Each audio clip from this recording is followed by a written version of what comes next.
Gênesis capítulo 12, dos versículos 10 a 20.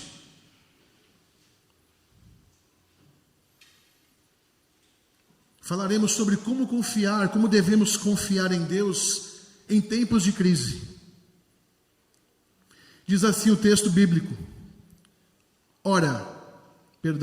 havia fome naquela terra. Desceu, pois, Abrão ao Egito para aí ficar, porquanto era grande a fome na terra. Quando se aproximava do Egito, quase ao entrar, disse a Sarai sua mulher: bem sei que és mulher de formosa aparência. Os egípcios, quando te virem, vão dizer: é a mulher dele, e me matarão, deixando-te com vida. Dize, pois, que és minha irmã, para que me considerem por amor de ti e por tua causa me conservem a vida. Tendo Abraão entrado no Egito, viram os egípcios que a mulher era sobremaneira formosa. Viram-na os príncipes de Faraó e gabaram-na junto dele, e a mulher foi levada para a casa de Faraó. Este, por causa dela, tratou bem Abrão, o qual veio a ter ovelhas, bois, jumentos, escravos e escravas, jumentas e camelos. Porém o Senhor puniu Faraó e a sua casa com grandes pragas, por causa de Sarai, mulher de Abrão. Chamou, pois, Faraó a Abrão e lhe disse: que é isso que me fizeste? Por que não me disseste que era ela tua mulher? E me disseste ser tua irmã?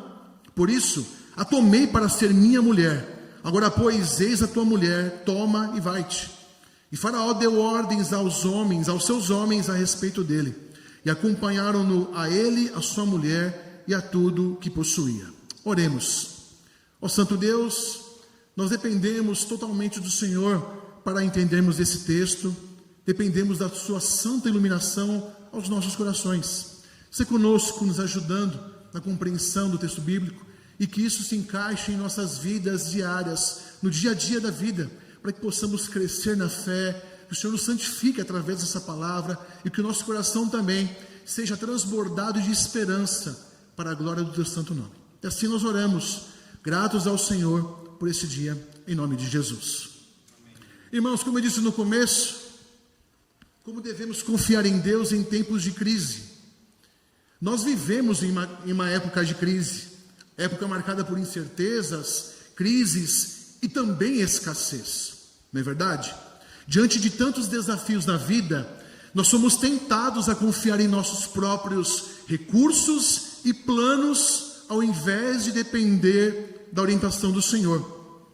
A história de Abrão aqui não é uma história de felizes para sempre, mas é sobre como a fé é testada e revelada. Versículos anteriores, logo no começo do capítulo, nós vemos Deus chamando Abrão e lhe prometendo algo e entregando esse algo, que foi a terra prometida. O chamou, o tirou do meio da sua parentela, indicou para onde ele deveria ir, e ele foi, ele chegou nesse lugar, na terra prometida. E logo depois, na sequência da narrativa, ele é testado, e como você leu junto comigo, ele foi reprovado. E aí a tônica da mensagem é trazer consciência justamente isso. Não importa onde está a escassez, nós devemos confiar no Senhor, porque quando nós não confiamos, isso vai gerar várias consequências negativas, e eu vou discorrer isso no texto.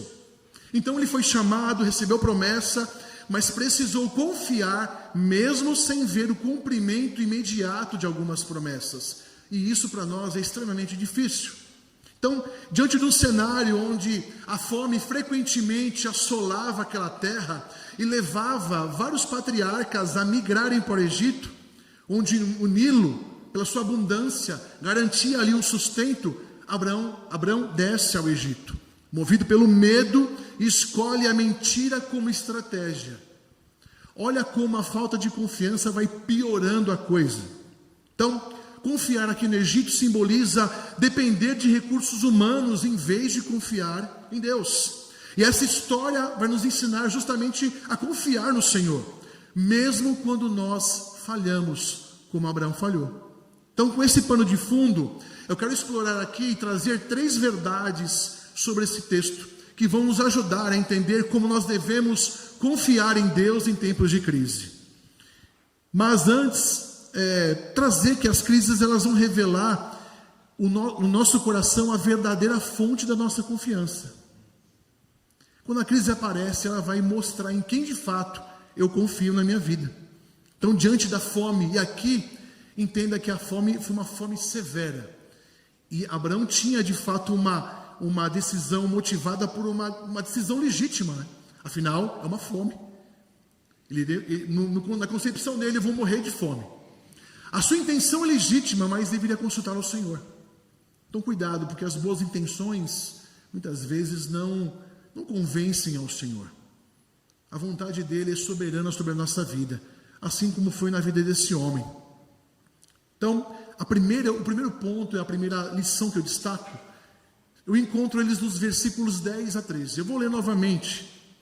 Diz assim, havia fome naquela terra, desceu, pois, Abrão ao Egito para aí ficar, porquanto era grande a fome na terra. Quando se aproximava do Egito, quase ao entrar, disse a Sarai sua mulher: ora, bem sei que as mulheres de formosa aparência, os egípcios quando te virem, vão dizer, é a mulher dele, e me matarão, deixando-te com vida. 13, dize, pois, que és minha irmã, para que me considerem por amor de ti, e por tua causa me conservem a vida. A primeira lição que eu extraio desse texto é que nós devemos confiar nas promessas do Senhor. Parece redundante, parece óbvio, mas na prática a coisa muda. Na prática é outra história. Confiar no Senhor é extremamente difícil, mas não é impossível, e nós devemos fazê-lo. Então, a decisão de Abraão de migrar para o Egito devido à fome, ela é de fato válida no sentido de há um problema, mas sem consultar a Deus, sem direção do Senhor. Embora o Egito parecesse uma opção lógica, por sua economia menos vulnerável às secas, pela abundância do Nilo, essa decisão revela que Abraão priorizou a sobrevivência material em detrimento à confiança em Deus. É como se dissesse para Deus assim: peraí, eu sei o que é melhor para mim, não o Senhor. Nós fazemos isso no dia a dia. Senhor, eu sei o que é melhor para mim. Às vezes, nas pequenas decisões do dia, nas pequenas escolhas do dia a dia, nós fazemos a mesma coisa com Deus. Achamos que a nossa decisão ou a nossa visão sobre a situação é melhor do que a do próprio Deus. E Deus havia garantido a terra a Abraão. Falei agora há pouco no começo, e a sua descendência. E nós vemos isso no verso 7, Gênesis 12, 7. Mas a sua partida demonstra claramente uma falta de fé na provisão do Senhor. Veja, meu irmão e minha irmã, aqui é uma escassez de comida. E na tua vida, qual é a escassez? E na minha vida, qual é a escassez? De espiritualidade, de atenção, de dinheiro, de fé. O leque é muito aberto, é muito diversificado. A escassez está aí no coração de todos nós. E Deus, ao trazer essa mensagem a nós, Ele quer não nos expor à vergonha, Ele quer nos sarar. Nos fazer confiar nele plenamente, 100% da nossa vida e do nosso coração. Ora, o homem que é chamado do pai na fé, que temos por exemplo, cometeu um deslize logo após Deus tê-lo chamado. Que dirá nós, não é verdade? Depois, esse plano começa a ficar pior. Você vê que a autonomia humana começa a complicar tudo. Então, movido pelo medo, Abraão pede a sua esposa Sarai que se passasse por sua irmã para proteger a sua própria vida, temendo que a sua beleza atraísse a atenção dos egípcios. E a intenção ali clara é enganar. Abraão acha que o seu plano é muito bom, que vai dar certo, como nós achamos também em algumas situações. Mas o fim aqui é trágico. O que acabou colocando tanto ele, ela e os egípcios em risco de pecado. Sabe uma lição que a gente pode extrair daqui muito séria? É que nós não devemos tomar atalhos morais. Nenhum. Nós devemos ser obedientes ao Senhor. Como é difícil isso, porque a nossa carne parece que ela nos impulsiona a desobedecer a Deus. Mas devemos nos esforçar para isso. O medo das circunstâncias, ela pode nos levar à perda da integridade. E quando nós agimos segundo a nossa própria lógica, ao invés de confiar em Deus, claramente nos afastamos da sua boa vontade. Sabe de uma coisa? Nós podemos contrastar aqui Abraão com Jesus. Abraão toma atalhos morais, Jesus não. Não mesmo. Olha o que diz em Mateus 4,4. Jesus enfrenta a fome no deserto. Ele não toma atalhos morais, resistiu à tentação confiando na palavra de Deus e declara assim, nem só de pão viverá o homem, mas de toda palavra que sai da boca de Deus. A verdadeira fé, meus irmãos, se manifesta quando confiamos em Deus, mesmo sem enxergar uma saída. Não vemos nada, parece que vai dar tudo errado. Mas se Deus está conosco, tenha certeza, Ele está com você, não vai dar. Vai dar bom. Mesmo que pareça ilógico, mesmo que pareça não ter saída, confia no Senhor. Não tome atalho, não tente atalhos morais, porque não vai dar certo. Olha, imagina um capitão em um navio que, enfrentando uma grande tempestade, ele insiste em usar um Google Maps 1.0. Só que o Google Maps já está no 50.0, a versão está atualizada. Pensa que terrível. Ele ignora as orientações da torre de controle, do mapa, e o resultado é um navio muitas vezes encalhado e danificado. Assim também nós, quando confiamos apenas em nossa própria visão, ignoramos a direção do Senhor, corremos o risco de naufragar em meio às adversidades. Quando vem o problema, eu esqueço que Deus existe, está comigo, que vai me ajudar a entender e enfrentar o que for, qual seja a escassez. Portanto, confiar no Senhor não é tão fácil como parece, mas também não é impossível.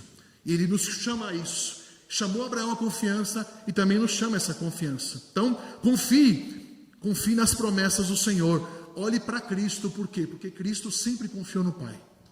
E Ele é nosso maior exemplo. No entanto, meus irmãos, quando nós falhamos em confiar plenamente, Deus continua sendo soberano. E graças a Deus por isso. Graças a Deus por isso.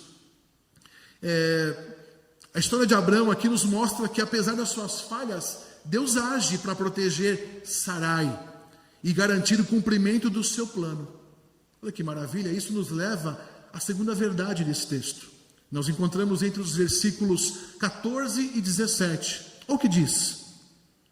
Tendo Abraão entrado no Egito, viram os egípcios que a sua mulher era sobremaneira formosa. Viram-na os príncipes de Faraó e gabaram-na junto dele. E a mulher foi levada para a casa de Faraó.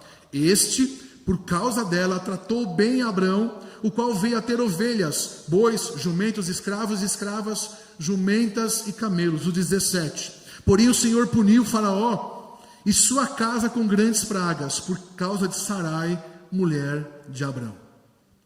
Segundo ponto e lição é que devemos reconhecer o controle do Senhor. Reconhecer que Deus é, de fato, soberano.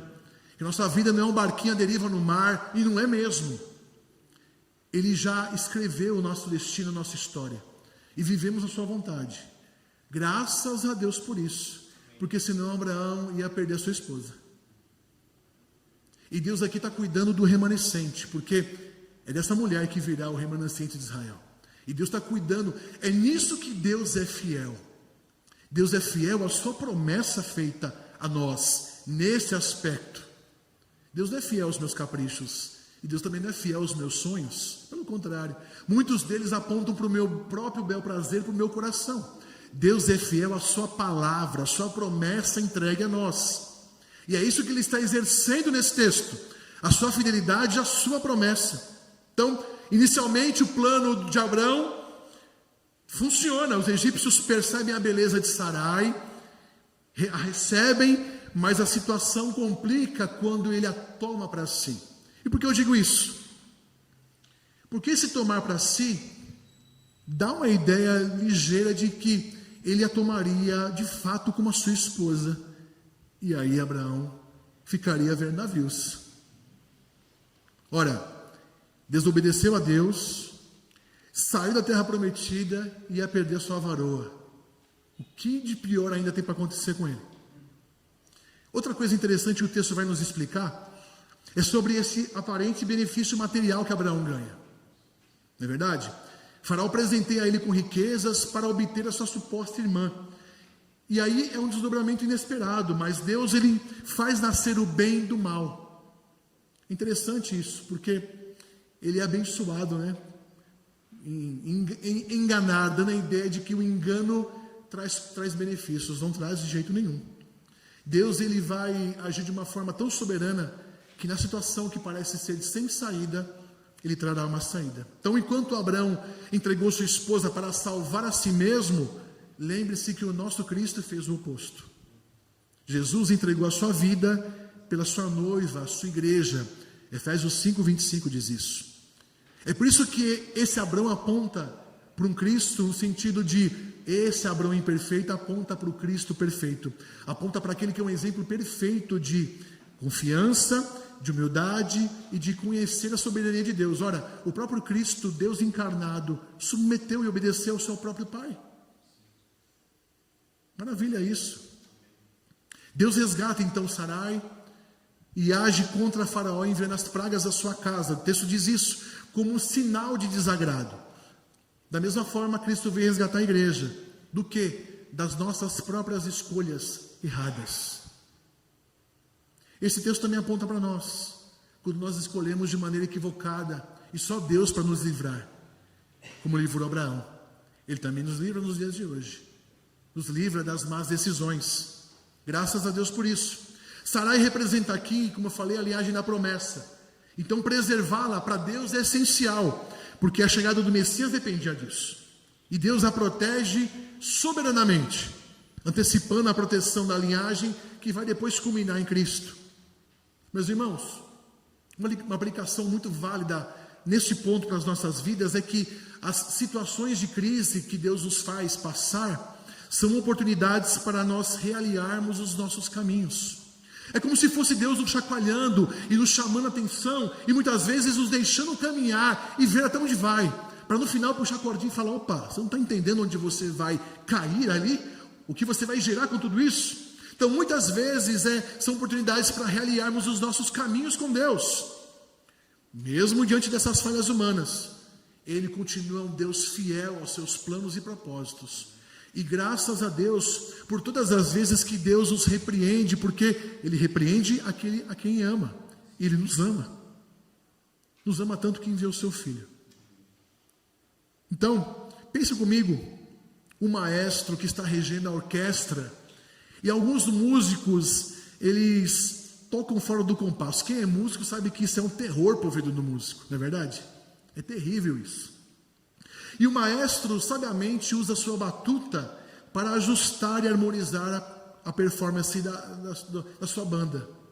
Assim é Deus, mesmo quando nossos passos estão descompassados, Ele age e realinha todos os elementos para que o seu plano se cumpra em nós de forma perfeita.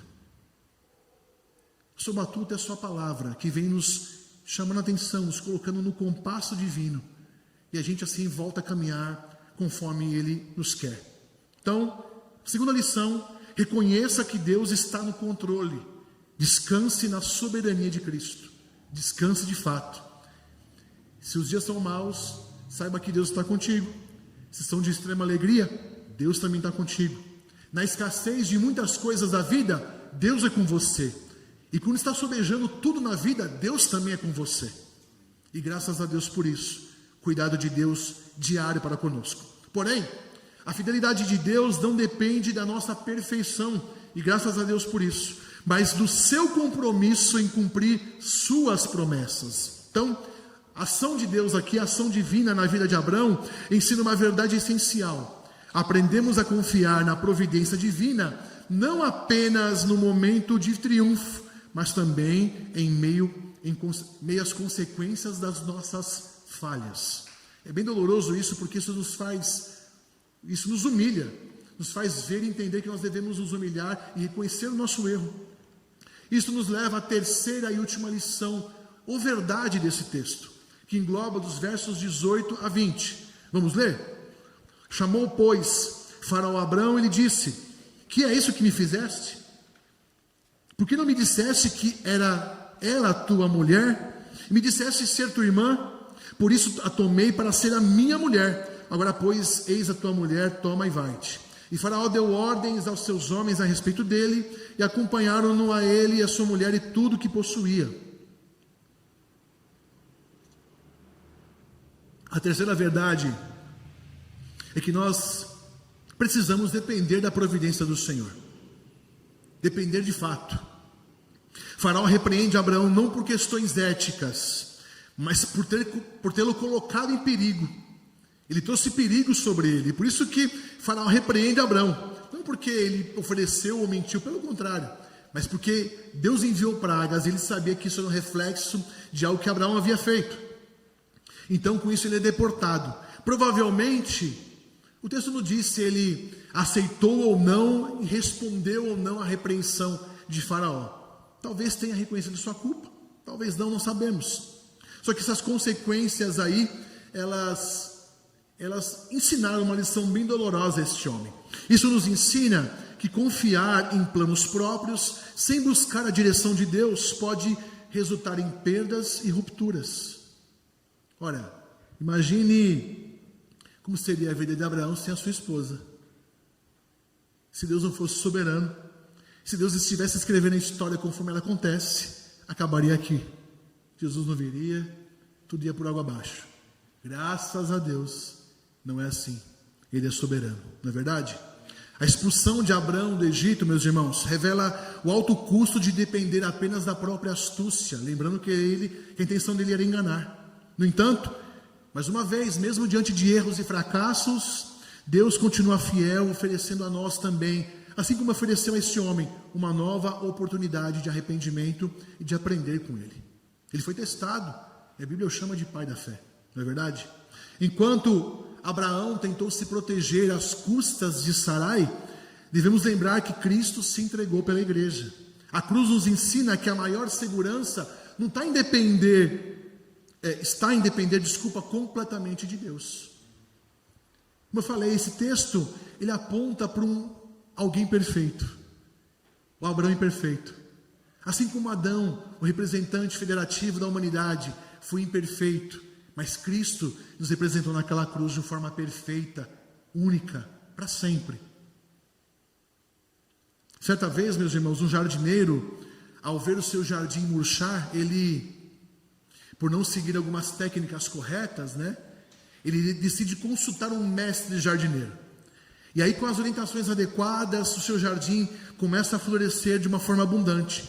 Assim também é conosco, quando nós aprendemos a depender da orientação de Deus, que é o verdadeiro jardineiro, a nossa vida começa a florescer mesmo apesar das falhas. Que graça é essa? Que graça é essa de Deus para conosco? Que graça é essa de Deus para com a vida de Abraão?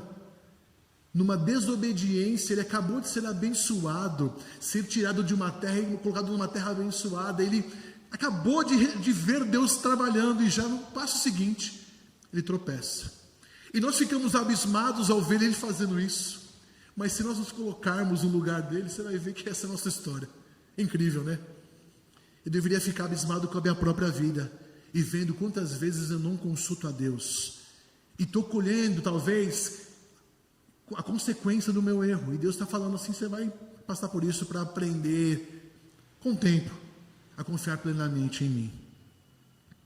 Dependa da providência do Senhor, meus irmãos. Confie na fidelidade de Cristo. Diante dos erros de Abraão, nós vemos uma história aqui de redenção, de aprendizado. Deus não apenas o corrigiu, ele ensinou Abraão a confiar totalmente nele. Deus faz isso, ele não vai nos expor o nosso erro para nos humilhar. Pelo contrário, ele expõe para nos sarar e nos ensinar. Isso é amor, isso é o nosso Deus. Concluindo, a história de Abraão nos revela que a crise não anula a promessa de Deus. E a fraqueza humana não limita a sua fidelidade, não é verdade? Quando confiamos em nossa própria lógica, como Abraão fez, colocamos em risco aquele que Deus nos confiou. O que Deus confiou a Abraão? Sua família. Uma promessa de uma terra prometida, de uma terra que mana leite e mel. Mesmo assim, o Senhor, em sua misericórdia, mais uma vez age e nos ensina e nos convida a recomeçar com o coração mais firme nele. O que aprendemos hoje com esse texto? Primeiro, confiar nas promessas do Senhor. É escolher a obediência mesmo quando a lógica humana gira ao contrário. Quando parece lógico, não faz sentido, mas é confiar em Deus e descansar no Senhor. Segunda lição é reconhecer o controle de Deus, a soberania de Deus. É descansar no fato de que Deus cuida dos seus, mesmo quando falhamos. Graças a Deus por isso. Isso deve nos trazer segurança. Terceira lição, depender da providência de Deus. Submeter os nossos planos a Ele, certo de que Ele sempre cumpre o que promete. O que Ele te prometeu? Que você um dia viveria com Ele. Que nada te faltaria aqui. Que você comeria, que você beberia, que você vestiria, que você teria tudo o que você precisa para sobreviver aqui. Agora pense um pouquinho, você tem mais do que isso. Nós temos muito mais do que isso. Graças a Deus pelo nosso Pai ser um Deus tão generoso. Mas agora, meus irmãos, diante desse ensinamento que nós tivemos nesse texto, o que eu e você vamos fazer em meio às nossas próprias crises? O que faremos para sanar a nossa escassez? Porque ela existe, a crise está aí, ela existe, ela não vai desaparecer. O que vamos fazer? Vamos continuar confiando nos nossos próprios atalhos morais ou vamos crer que Deus é suficiente, mesmo quando tudo parece escasso e não é fácil? Quem já passou pela escassez na vida sabe que é doloroso muitas vezes. Escassez na saúde, quando falta dinheiro, quando falta um monte de coisa. Eu estou sendo bem superficial, porque isso se aplica em todas as áreas da vida. E a escassez do nosso coração, quando nada mais nos contenta, quando nada mais me deixa contente com o Senhor, quando eu não tenho contentamento em Deus, quando eu não vejo mais a fé com os olhos vibrantes, quando eu vejo a fé como algo natural, algo mecânico. Isso não é normal. Isso revela uma escassez também no nosso coração. E é isso que Deus quer nos sarar, nos transformar em crentes vivos e cheios da sua glória. Então hoje o Senhor nos convida, em resposta a essa pergunta que eu fiz, hoje Ele nos convida a não olhar apenas para Abraão, mas para o descendente prometido. Porque Abraão representa a gente, o desobediente, mas Cristo confiou plenamente no Pai, enfrentou a maior crise da história, que foi o juízo sobre o pecado, e venceu. Graças a Deus, pelos méritos de Cristo, nós também vencemos. Que maravilha isso! A maior escassez foi vencida. Metade do nosso problema, minto, mais do que metade, foi resolvido. Porque a nossa escassez sempre se remete às coisas materiais, geralmente. É nele que nós devemos colocar nossa fé, porque ele não falha. E mais, assim como Abraão peregrinava rumo a uma terra prometida, que ele ainda não podia ver, nós também somos esses peregrinos, né? Vivendo pela fé em um mundo instável, esperando aí o cumprimento de uma promessa muito maior, que é a volta de Jesus, que é o retorno de Cristo, que aí é o estabelecimento pleno do seu reino. E aí sim, nós não passaremos mais por que passamos aqui no Brasil, por exemplo, na escassez, nas crises políticas, na crise em monte de área, na crise jurídica. Nossa, dá para elencar um monte de coisa.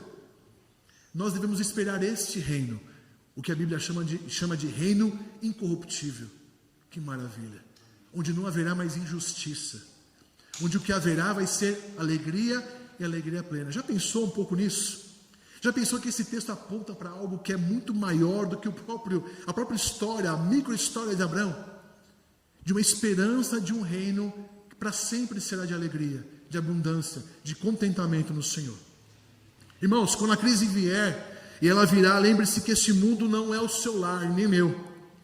A Nova Jerusalém nos espera, Cristo voltará, todo sofrimento, toda escassez, toda insegurança serão dissipadas diante da glória do Cordeiro.